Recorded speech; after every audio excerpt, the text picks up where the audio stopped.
With Jackson Chourio finally starting to live up to the hype, do Matt and I consider him a must-add? We're answering that and much more on today's action-packed episode of Locked On Fantasy Baseball.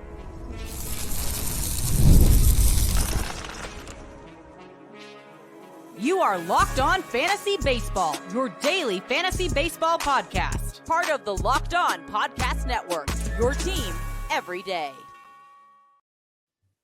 Hello, fantasy baseball fanatics, and welcome to the Locked On Fantasy Baseball podcast, brought to you by the Locked On Podcast Network, your team every day. As always, we're your number one source of fantasy baseball knowledge, and thank you for making us your first listen each and every day. I'm your host, Dominic Martino. You can find me on Twitter at DomMartinoFB. Here, as always, with my brother, my co-host, my partner in crime, my best friend, the man of a million nicknames, Matthew Ane. You can find him on Twitter at Matthew_Ane. If you can't tell, I'm in a good mood today. Matt's in a good mood. We are ready to talk some baseball. But if you're listening on a platform like Apple or Spotify, the last 5-star ratings and reviews, we would appreciate it if you could do that for us. And if you're watching on YouTube and haven't already, hit the little bell below. It subscribes to the channel and gives notification every time we drop an episode. And lastly, most importantly, to Matt and I, guys, join us on the Subtext platform.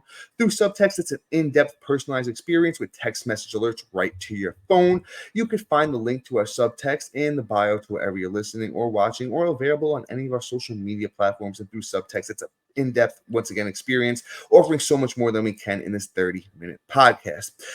Tax Network USA. Today's episode of Locked On Fantasy Baseball is brought to you by Tax Network USA.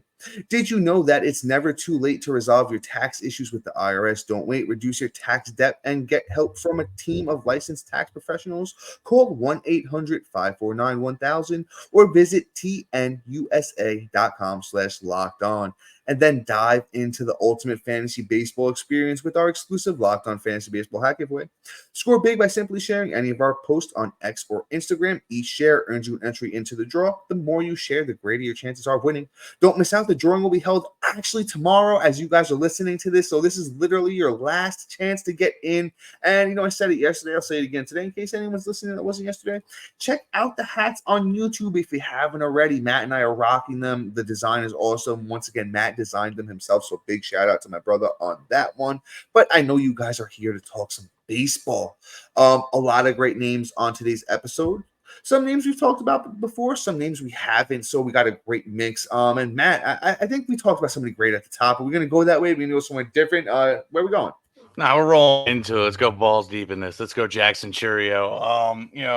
It's kind of crazy that we're here where he's actually under 60% owned to start.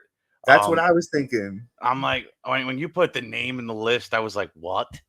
He's like that available? But apparently he is. And, here we are. Now, I get it too, right? Like he hasn't had the most impressive season whatsoever. Actually, it's kind of one of the most ugliest seasons I've seen in a long time from a prospect, outside of Jared Kelly. And it could be that scenario, but here's the deal, right? He has been a little bit better as of late. The last 2 weeks, right? He has 3 runs, a bomb, 3 ribs, batting .286. This last week, that's what he did. And you know what? I'm not mad at it. Maybe it's a bright spot. Maybe it's a flash in the pan, and he goes back to being Kaka-Doo-Doo again. We'll see. But you know what? He's worth an ad if he's available in those leagues. It's probably more the shallow leagues. I don't see him being dropped in the 12-man, the 14-man, 16-man leagues. Like, it just ain't happening there. But in, like, the shallow leagues, like the 10-mans, the 8-mans, he might be out there. I'm adding him speculatively, especially if I'm sitting at the top and, I'm trying to bank on that upside, that second half possibilities where, maybe it just took him a little bit longer to get started. It's not like we've never seen that from a rookie before.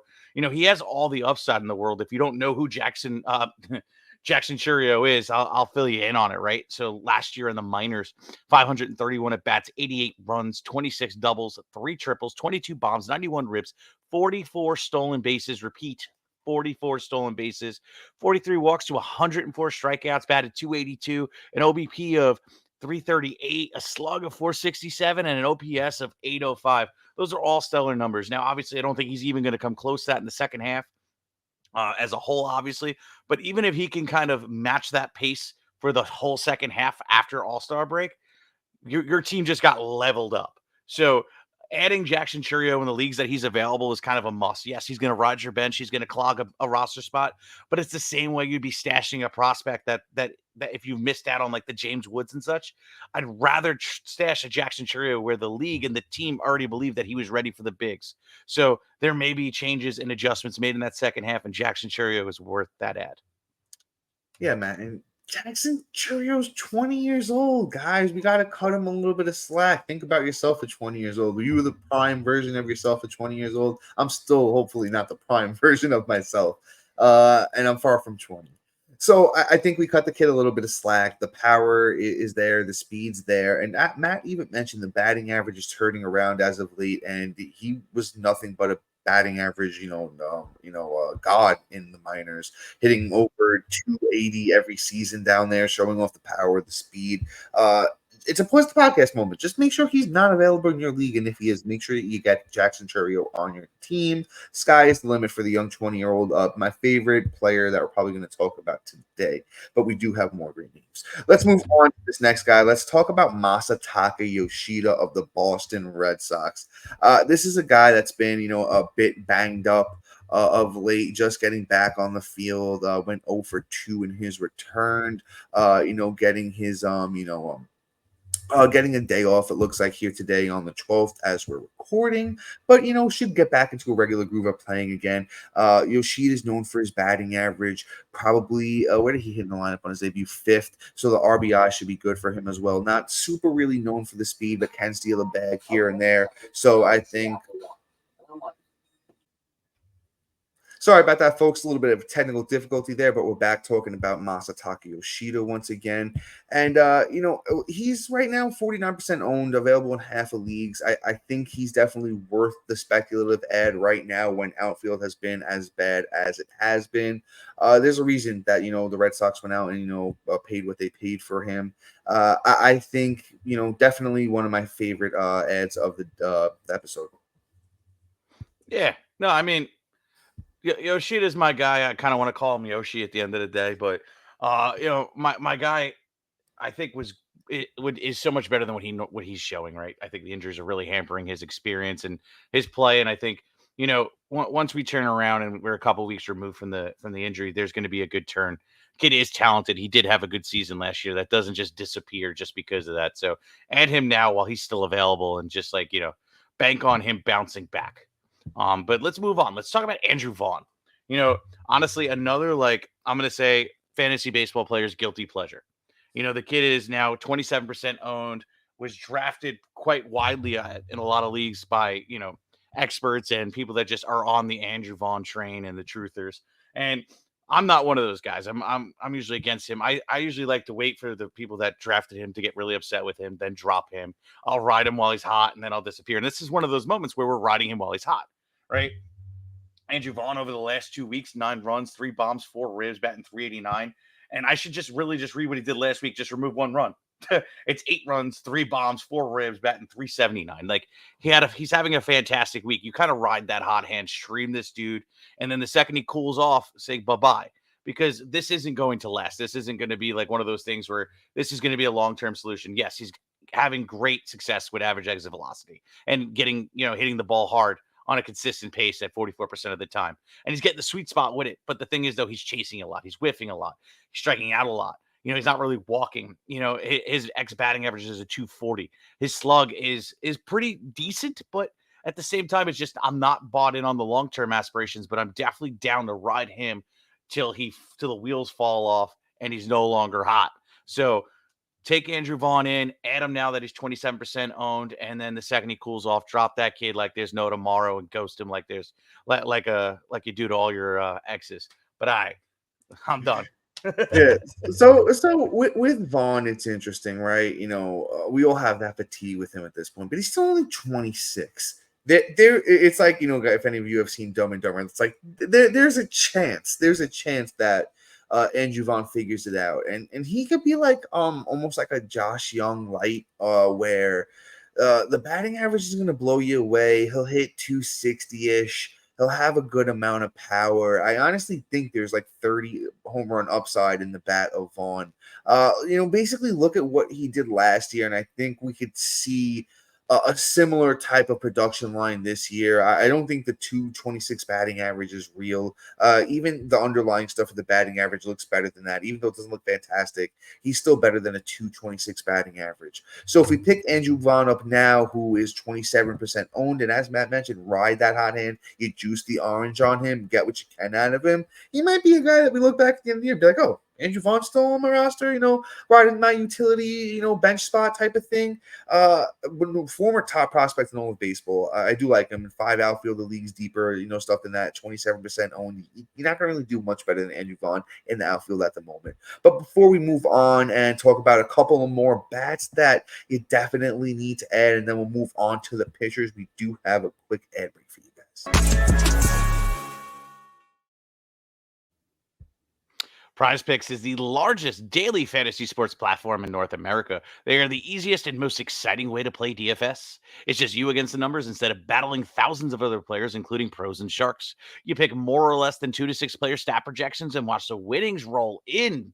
Exploring my skills on PrizePicks this season adds an extra layer of excitement to daily fantasy sports. With just a few taps, you can transform $10 into $1,000 easily. PrizePicks is incredibly user-friendly. You can make your selections, submit your entries in less than 60 seconds. And as the host of Locked On Fantasy Baseball, I might as well give you some picks to get started with, right? Offer Logan Allen to have less than 4.5 strikeouts in the next start. Offer Gunnar Henderson to have higher than 1.5 total bases in his next outing. And offer Aaron Judge to hit a dinger in his next game. Again, download the app today and use the code LOCKEDONMLB for first deposit match up to $100.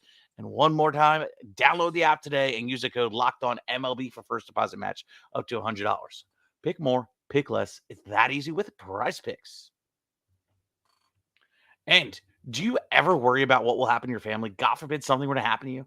If so, you need to check out Policy Genius. Policy Genius is the country's leading online insurance marketplace.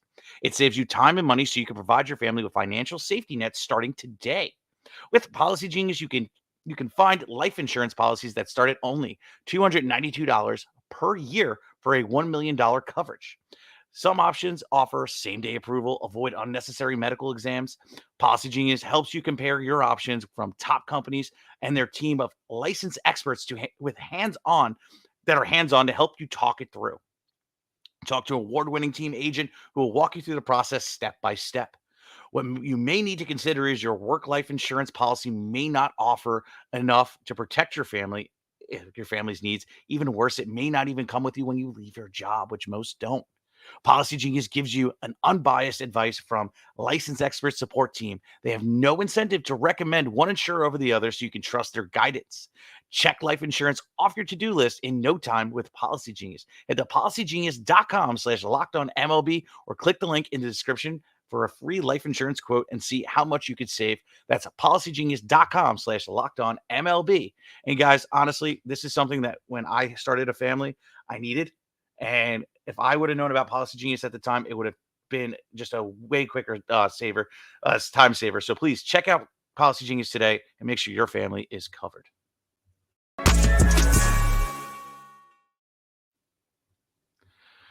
Are you watching Fox Sports and ESPN on your TV all day? Have you had to turn down the volume with all that shouting? Make the switch to Locked On Sports today, a free 24/7 streaming channel programmed for you every day to bring you the biggest stories without all that screaming.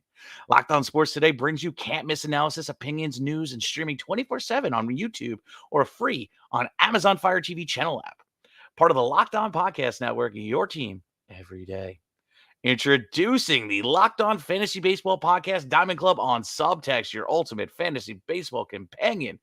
As the season unfolds, rely on our dynamic content. Get real-time alerts right to your phone, including waiver wire rankings, instant call-up notifications, injury reactions, and a whole lot more. Stay ahead of your fantasy leagues by joining the Diamond Club on Subtext, where your path to victory begins, and new members get a free 2 weeks. So don't miss out on your chance to get a leg up during the best time of the year, where all the prospects are about to get them calls, or all these guys are about to get hurt, unfortunately, and you want to know what the hell is going on, who I should add, how I should react, what should I do? And you can ask us these questions. So please check us out. Take advantage of the free 2 weeks. Dom, bro, all you. You actually nailed it, brother, and kudos to you for that. And Thank you. Let's get into Mason Winn, right? Mason Winn, in a year where not only have rookie hitters been disappointing, but the Cardinals have been disappointing as well. Mason Winn has been a real bright spot for both of those areas. On the year, Mason Winn 59 games, 197 at bats, 22 runs, 12 doubles, 2 triples, 3 homers, 23 RBIs, 8 steals. Not really a big points leagues guy because, 17 walks to 41 strikeouts is hurting you there, but a 305 batting average. I really like what Mason Winn, has been doing. He knows what he's good at, and that is stealing bases and, putting the ball in play and just getting on base, right? When it comes to, hitting the ball, because not so much, once again, when it comes to the walks. I think Mason Winn this year is going to be around maybe like a 10 homer, 20-ish steal. The counting stats might not be great, even though he's been leading off, for the Cardinals. I really wish the Cardinals could get better, and you could see a guy like Mason Winn just really shine for fantasy. I do think he's going to be serviceable, though. I think he's somebody that's, should go from 38% owned where he is now, maybe in the upwards of 60. Because of the production we're getting out of him at the moment. Shouldn't be really sitting on too many waiver wires. The underlying stuff, once again, looks good. For what he's doing. The batting average is sticky. The speed is legit. He's actually, getting the sweet spot on the ball nicely. Not swinging and missing a lot. Doing the stuff he can do well. I think he's a guy 22 years old we can see develop into maybe an all-star caliber player, maybe a couple times in his career. So Mason Winn, you pick him up now, remember the name. I think he's going to be very, very good for us. Yeah, we'll see. I mean, while he's performing, I'm definitely worth an ad. I don't, my expectations with this rookie class and anybody that was called up, whether it was a September or this year, it is very low bar, I guess, at this point. All they got to do is just be consistent, and I pretty much have a full-blown Woody for them. So it's just one of those things where Mason Winn is, I just feel like, okay, I'm going to add him on a ride the hot hand, but when he cools off, I'm not going to have any attachment to keep him on my team whatsoever. I'll drop him and then I'll add him if he's available again when he heats up. But let's move on. Let's talk about this dude, David Hamilton, which is an interesting name, right? You look at this kid, he's having a good week. 3 runs, a bomb, 2 hits, 4 stolen bases, batting .360, 6 stolen bases over 2 weeks, 341 over 2 weeks, and is performing. Now, here's the thing. One of my main rules, if you're new to the show, I'll repeat my rule. Batting average off the waiver wire is key. And that's something I really look for. And then you throw on stolen base production, and man, oh man, he is really, really exciting to add just on those 2 factors alone. Because stolen base is pretty hard to come by, even with this league where guys are chipping it in left and right. But for somebody that's just pretty much a stolen base specialist at this point and is producing in the batting average category, it's somebody I do want to add. And then on top of that, you're going to look into this kid a little bit deeper because honestly, I didn't know his name before the day started. And you look at what he did in the minors in 2023, where he had 57 stolen bases and he had 17 home runs and 393 at bats, which means he has a little bit of pop in that bat. So honestly, if you would have gave him 150 more at bats that season, he probably would have had about 22 to 23 home runs. He probably would have had about 70 stolen bases, and it would have been a really impressive year. The only thing that really sticks out for me with David Hamilton for today and what we're talking about is that batting average isn't legit. I think he's more of that 250, 240 hitter that was what we saw in the minors. But ultimately, I think David Hamilton could be somebody that will produce for you. And God forbid he does teeter off and just has a full-blown slump. Do not feel bad dropping him. But right now, that upside and that possible, even I'm going to say a faint little smoke signal of hope might be good for somebody that might have a long-term purpose just for stolen bases. So I would add David Hamilton pretty much now. Yeah, Matt, you hit the nail on the head here with Hamilton. I'm not sure if it's a long-term play, but the steals are real. And it's funny, you brought up the 57 steals in 2023, but you didn't talk about the 70 steal season for David Hamilton in the minors the year before in 119 games. So the speed is super. Go ahead. I'm sorry. I said whoops. Oh, he said whoops. Oh, okay. No. It's just and the speed is real. Even if you look at the sprint speed, he's 90th percentile when it comes to that. So I think David Hamilton, for at least the steals and the eligibility at second and short, is worth the ad for now. Been moving around that Boston lineup. They're getting him in where they can, 29% owned. Just ride the wave with David Hamilton. And before we get into the starting pitchers half of this episode, we got one more quick ad break for you. Here at Locked On Fantasy Baseball, we pride ourselves on getting you the latest news for your team, whether it's the offseason, the draft, spring training, or the playoffs. It's year-round. You know what else is year-round? Collection season. Just because tax season is over doesn't mean the IRS will stop coming after you for unfiled taxes. The IRS can garnish your wages, levy your bank accounts, and even seize your property. Don't let the IRS target you. Tax Network USA is bad for you. With over 14 years of experience and an A+ rating by the Better Business Bureau, Tax Network USA has saved their clients over $1 billion in tax debt. Whether you owe taxes, have complicated matters that require tax planning, or finally hit that parlay this season and need help filing correctly, call 1-800-549-1000 or visit tnusa.com/lockedon. Once again, that is tnusa.com/lockedon. See the link in this episode description below. All right, and let's hop on back in. And Matt, if you don't mind, I want to grab this next guy, somebody I'm excited to talk about. Okay. And also, I need to talk to the people because I'm not sure what's going on here. Luis Severino, we're going to talk about him. We've talked about him before, and I'm still not sure what's going on. Only 49% owned for Severino. Like, I know starting pitching has been pretty good this year, but if you can't find a way to add a pitcher that has 4 wins, a 3.25 ERA, and a 1.14 WHIP, I know the K's aren't great at 72 innings for 58 strikeouts, but he's been useful. And only 49% owned. A guy that should be upwards of 70% owned. It's a new version of Severino. I don't think we're going to see the K per 9 anymore. I think he'll still, be right under that, maybe around like an 8, K per 9 type of guy.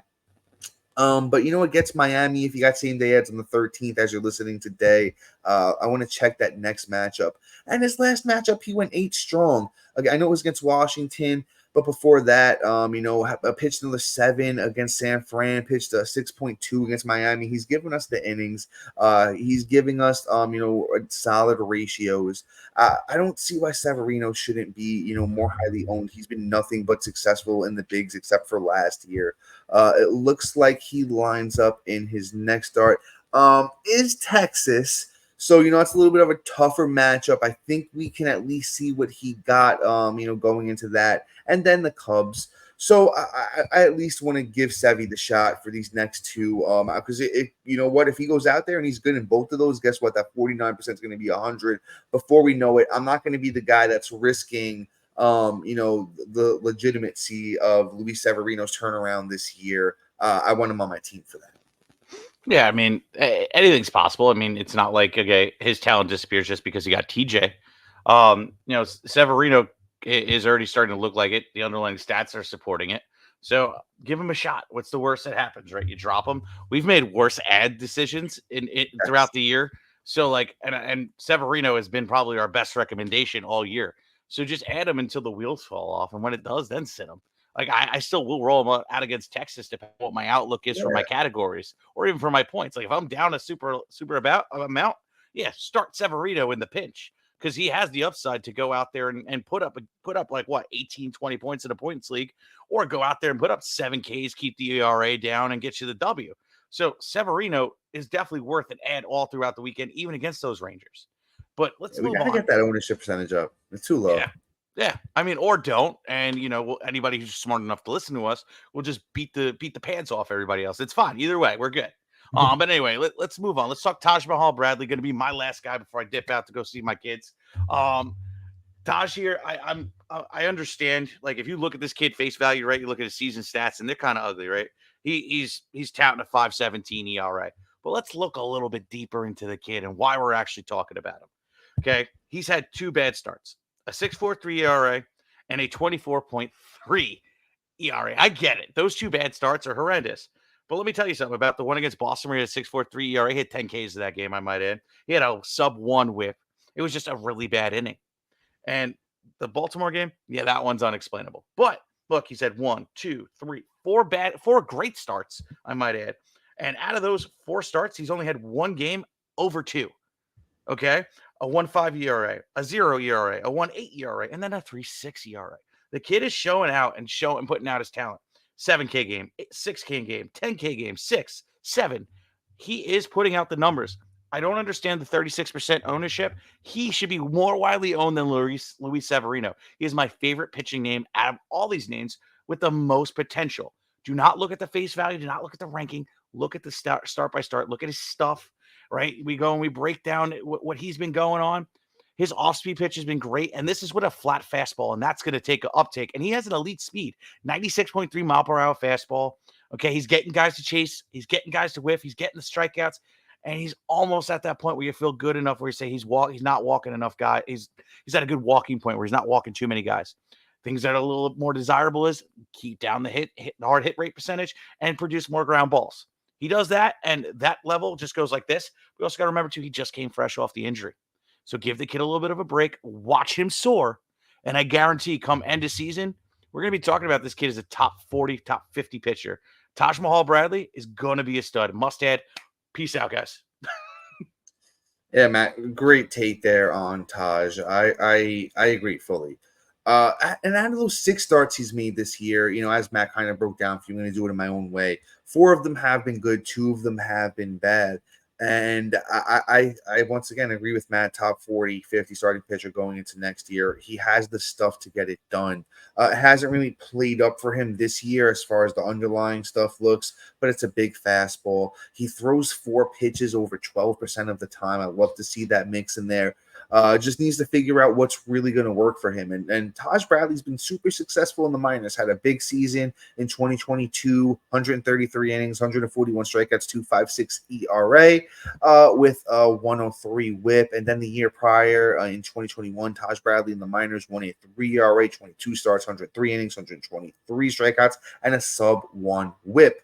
So with a guy like this, I think he's just taking his lumps, figuring it out. He's going to have those blow-up games. He's not the kind of pitcher that's just going to be rock solid, ace caliber. But can he be a good number 3 for, any baseball team and a great, I want to say like maybe 6 starting pitcher for our fantasy teams, maybe 5 in some of those, deeper leagues. I think he has that kind of upside. The only thing is the inflated ERA right now. Otherwise, the whip is, very good. The K per 9 is, way over, a 31 innings pitched, 39 strikeouts on the year. Taj Bradley, somebody who's going to have a successful major league career, is only 23 years old. I think we can count on him. I'm actually going to switch this up. We were going to go one way. I'm going to go a different way because I don't know how much time I have left here. I want to talk some Drew Thorpe. I know Matt talked about him the other day, and I kind of wanted to go back and forth today with Matt on Thorpe. But once again, I just wanted to talk about him because I wasn't here last time when Matt talked about him. Thorpe was the big, piece, one of the big pieces in the Juan Soto trade going from the Yankees to the San Diego Padres. Then after that, pretty quickly went over to the Chicago White Sox. But he was been super, super successful in the minors, like nothing but successful. I watched some of Thorpe's start. Changeup as advertised, looked great, kept hitters off balance, doesn't have a big fastball, but does have a good pitch mix, right?